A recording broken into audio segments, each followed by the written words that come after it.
Bahkan sebagian dari buzzer dia mencoba untuk menutupi. Kesang. Dibongkar. Jatuh habis. Belum selesai urusan guys, muncul kasusnya Pupu Papa. Belum selesai Pupu Papa, muncul Bobby dan sebagainya. Jadi menurut saya memang sudah, dan itu memang di mana-mana Pak Eri, sunatullah. Tidak hanya di Indonesia, tidak hanya di seluruh dunia, presiden atau perdana menteri yang sudah akan hilang.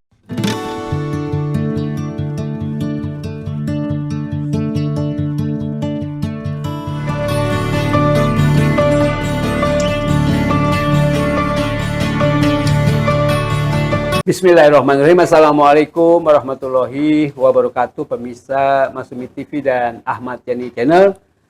Kita sore hari ini jumpa lagi untuk bincang-bincang, diskusi, ngobrol-ngobrol dengan Ketua Umum Partai Masumi, Bapak Dr. Ahmad Yani SHMH. Teman-teman kita Masumi dari seluruh Indonesia, dari Sabang sampai Merauke, tentu juga teman-teman kita diaspora, saudara kita di luar negeri. Kita berharap untuk terus menyaksikan acara kita ini. Kita akan mengangkat topik hari ini tentang seberapa kuat Jokowi saat ini. Apakah masih kuat atau tidak? Karena kita melihat gagal terus berkantor di IKN dan kemudian juga Kepres tidak jadi ditandatangani dan menyerahkannya kepada presiden terpilih nanti. Nah, untuk bahas ini kita akan dengarkan bagaimana kira-kira nih Pak Ahmad Yani. Ini memang orang banyak sekali berspekulasi. Seolah-olah Jokowi ini masih kuat betul. Sebagaimana dia baru mendapat jabatan 9 tahun atau 10 tahun yang lalu. Betul. Kalau menurut saya sudah rapuh. Bahkan kalau kita lihat satu demi satu, pendukungnya sudah mulai meninggalnya. Masuk partai-partai sesungguhnya. Sudah mulai dia. Dia sudah mulai kehilangan magisnya, kehilangan kekuatannya, Pak Eri.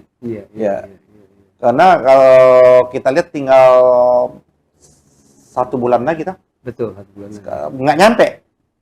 Menurut saya dengan sendirinya kekuatannya sudah akan pelan-pelan akan hilang. Bagaikan lampu atau lilin. Di hujung-hujung sudah redup dia.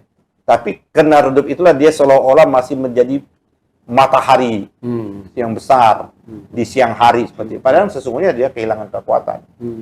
Dan ini kita lihat bagaimana kekuatannya menjadi hilang. Ini dalam berapa bulan ini serangan ke Jokowi dan keluarga itu bertubi-tubi.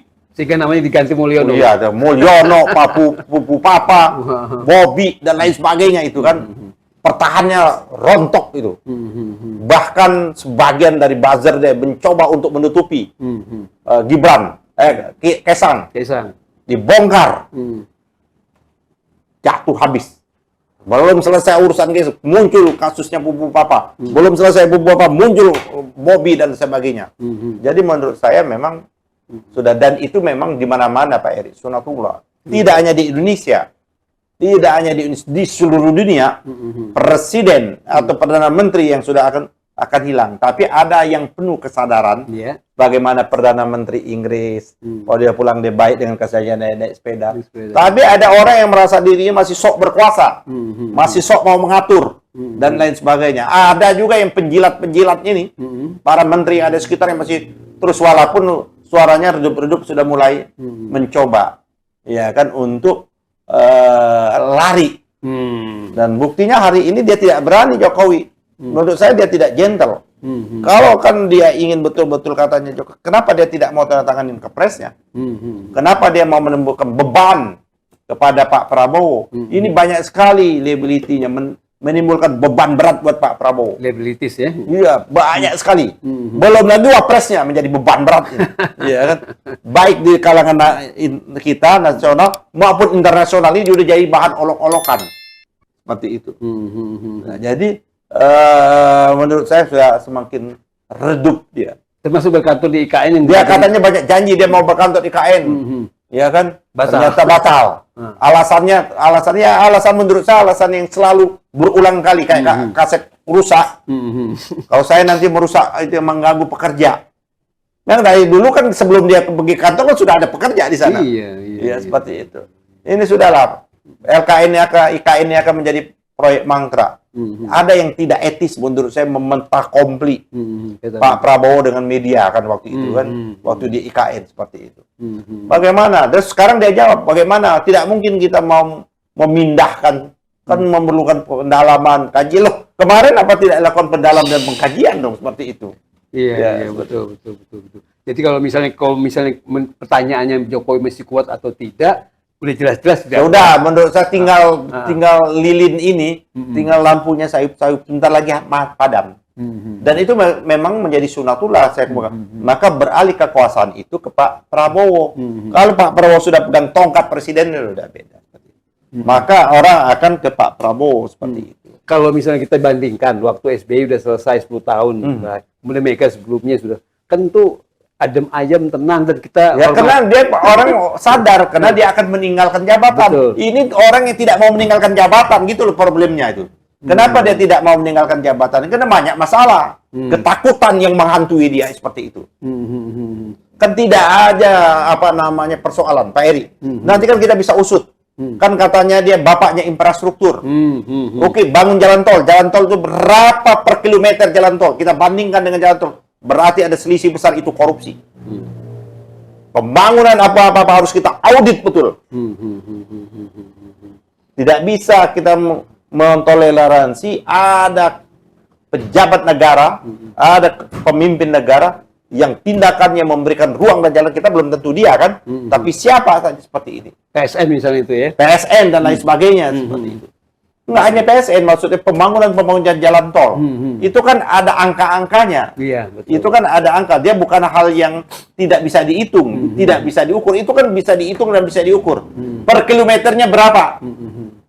Nah, ini menurut yang ahli jauh lebih mahal. Pembangunan infrastruktur, jalan tol dan sebagainya seperti itu. Iya.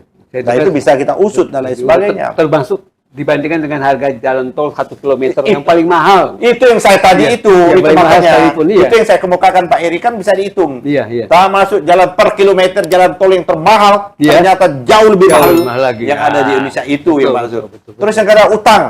Dia menyembunyikan utang.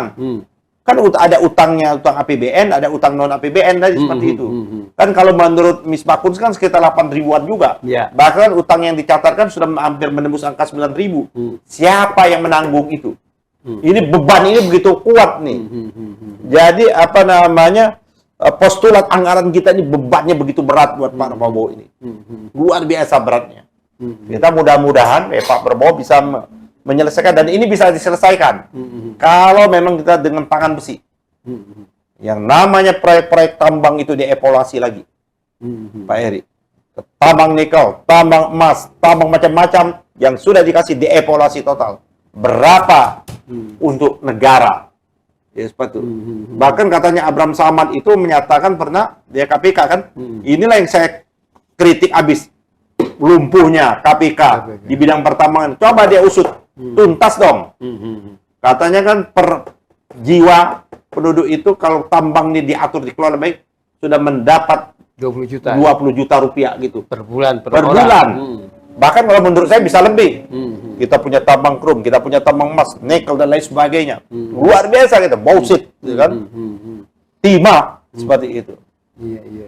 Nah, jadi memang kita ini negara kita ini betul-betul negara yang kaya raya. Iya. Bisa menuju negara baldatun toibatun warapun gopur itu. Betul.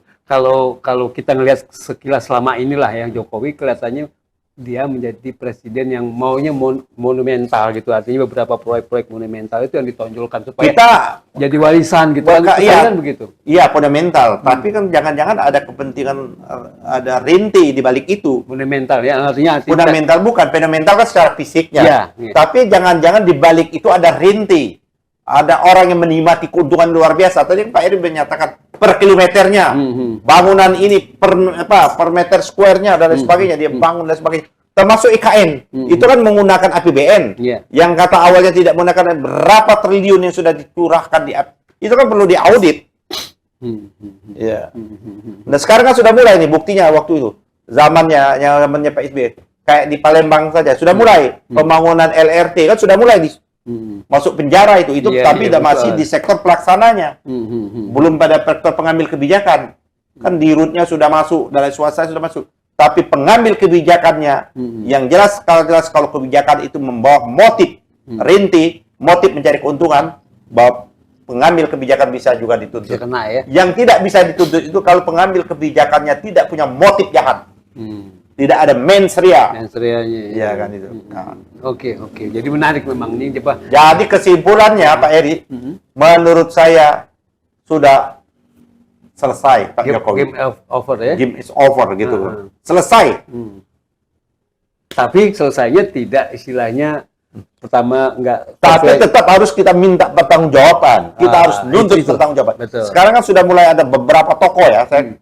Saya pun memberikan dukungan untuk agar dia diadili. Mungkin kita harus segera lapor. Pak Prabowo dilantik tanggal 20 pagi. Mungkin 20 sore kita sudah lapor ke para penegak hukum untuk diusut tuntas. Langsung gitu ya. Belum sempat pindah-pindah kemana-mana. Dia belum sempat menyelamatkan hartanya. Dia langsung. Supaya jangan sampai negara memberikan lagi, kan memang ada haknya untuk mendapatkan fasilitas. Supaya ditunda dulu. Ada pensiunan juga. Ditunda kan dia tidak hanya pensiun, mendapat jatah rumah dan sebagainya. Iya. Kan dia sudah mendapatkan rencananya mau ngambil di Solo kan? Di Solo ya, berapa hektar itu. Betul. Jadi artinya memang Jokowi gagal total dan memang tidak seperti presiden waktu dia mulai mau dilantik. Ya, pada waktu dia naik kereta kencana seperti itu. Menurut saya sudah selesai dia dan tinggal dia mempertanggungjawabkan semua yang dia lakukan itu. Oke, terima kasih Pak Ketua Umum. Pemirsa Masumi TV dan Ahmad Yani Channel, kita akhiri diskusi barusan tentang masih kuatkah Jokowi ya. Kira-kira 27 hari lagi sudah lengser sesuai dengan jadwal berdasarkan Undang-Undang Dasar 1945. Terima kasih atas perhatian dan tontonannya. Kita akhiri billahi taufiq wal hidayah. Wassalamualaikum warahmatullahi wabarakatuh.